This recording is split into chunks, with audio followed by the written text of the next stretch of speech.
Okay, so right off the bat, the way that I typically approach a song, and this can change sometimes, but the way I typically approach it is I'll take a 3x5 card like this and I will write the chord progression down for the song.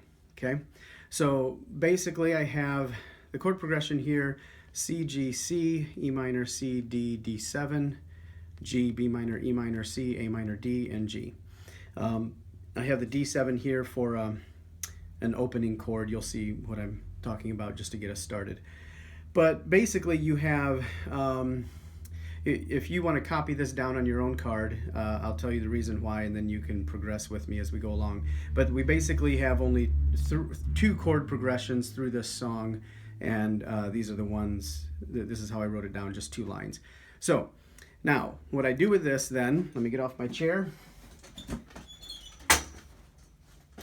and go like this. So what I normally do is I'll just wedge this between 2 of the strings, and that way I can see it, get to it easily, and just kind of let it sit there.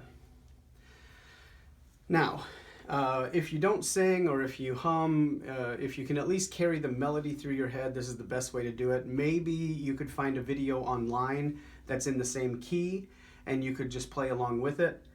But whatever you want to do is you want to have your melody already being generated, or whether by your voice humming, or just in your head, or by a video like I said. And then what we're going to do is we're just going to play around with the chords, okay? So here's where a bunch of, hopefully your practice time comes and is culminated into this point. So we're going to start with a D7 just so we know where we're at. So a D7. And the water is wide, G, C, ba-da-da-da, G. To an E minor now, C, D, ba-da-da-da, G, B minor, E minor, C, ba-da-da, A minor, D, ba-da-da, G. Do it again. And the water is wide, G, C, G. To the E minor, C, ba-da-da, D, D7, ba-da-da, G, B minor, E minor, C2 and A minor, D, da-da-da. Okay, so what I want to point out there, if you didn't, I don't know to you if what I did looked fancy or beyond where you're at, that kind of thing.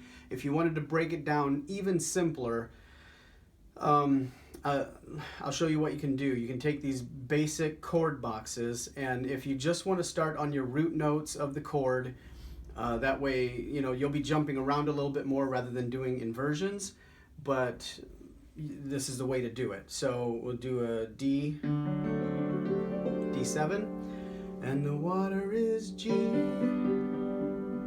C, da-da, G, G to an E minor, C, da-da-da-da, D, ba-da-da, D, G, to a B minor, E minor, C, ba-da-da, A minor, D, ba-da-da, G. Okay, so you'll notice right away, one thing I'm not doing is I'm not doing just ascending and descending arpeggios. The water is wide, I cannot cross over. Ba-da-da-da-da,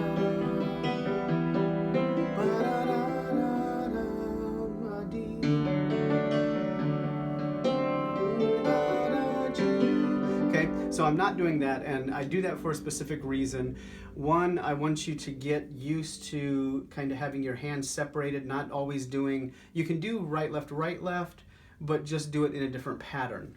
So have your hands separated like this, so instead of having the second note you hit in an arpeggio being the third, have the second one being the fifth.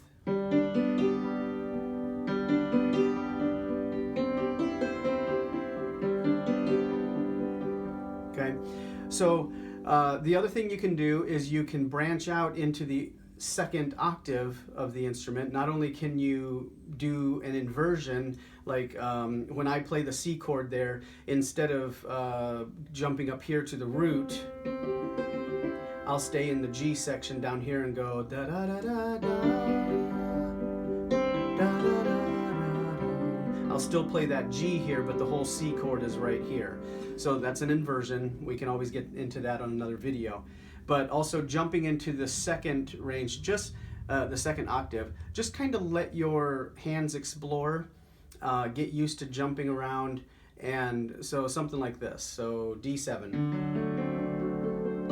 And the water is wide, C ba da da da G, ba da da da E minor, C da da D, ba da da G, B minor, E minor, C da da da A minor, ba da da da da. Okay, so when you're running through the chord progression, don't worry about hitting wrong notes. If you hit a wrong note up here while you're dancing around a little bit, just explore the instrument, explore the chord progression, and just do it in the middle of the song, throughout the song.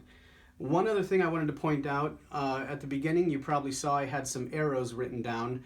So let me jump up on my chair here so I can show you real quick. All right, so I have some arrows here right between that G and E minor and right at this D7 before it goes into the second phrase, okay? To me that signifies, it's telling me, oh, I want to do a walk down in the bass between those chords. So something like that would sound like this. And again, these are just, this is what I've done, so whatever markings you need to make to let you know what you want to do. So this is just a walk down that that kind of popped in my head. So D7. The water is a G, Y, D, oh, C to a G. Here's the first walk down to an E minor. Ba-dum, dum, dum. So that's just G, F sharp, E, C, ba-da, ba-da, D.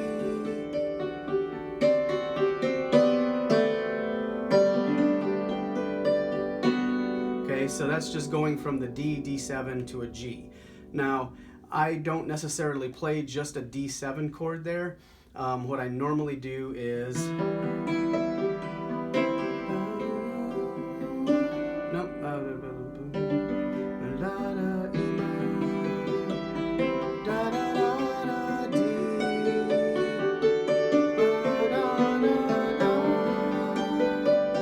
So somehow, whatever rhythm you want to take in that, just those are two walk downs you can do.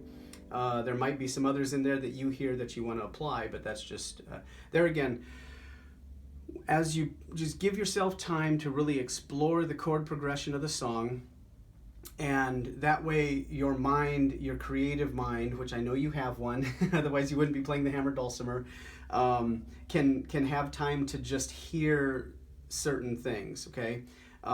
Get as busy as you want, get as simple as you want, but basically you just want to jump in and kind of just play through the chord progression of the song and do it until you're extremely comfortable before you even starting putting any melody to it, okay?